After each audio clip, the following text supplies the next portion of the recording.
Olá a todos, bem-vindos no canal de Luxemburguês Fácil e hoje vamos à palavra da semana.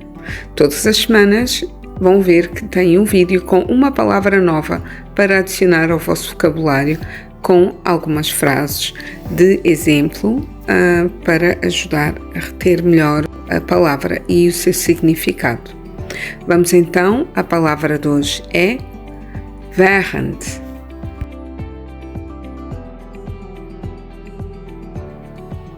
Während ich meine Hausaufgaben mache, laustere ich gerne Musik.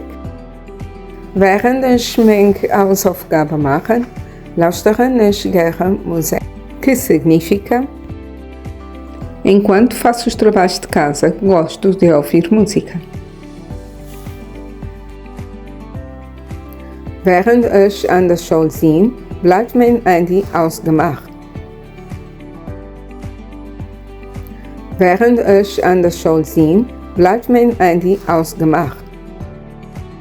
Enquanto eu estou na escola, o meu telemóvel fica desligado. Während ich schlafe, ich nicht gern Radau. Enquanto estou a dormir, não gosto de barulho. Enquanto estou a dormir, não gosto de barulho.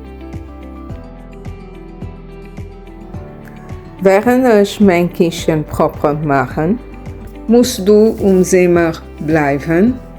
Enquanto eu limpo a minha cozinha, tu tens que ficar na sala. Während ich mein Küchen sauber mache, musst du Zimmer bleiben. Enquanto eu limpo a minha cozinha, tu tens que ficar na sala. Während ich auf der Bahn gekommen bin, hat mein Papa mich gerufen, zu essen.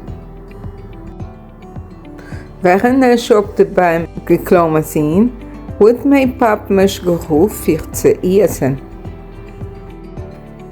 Enquanto eu subia na árvore, o meu pai chamou-me para comer. E pronto, chegamos ao fim do nosso vídeo da palavra da semana.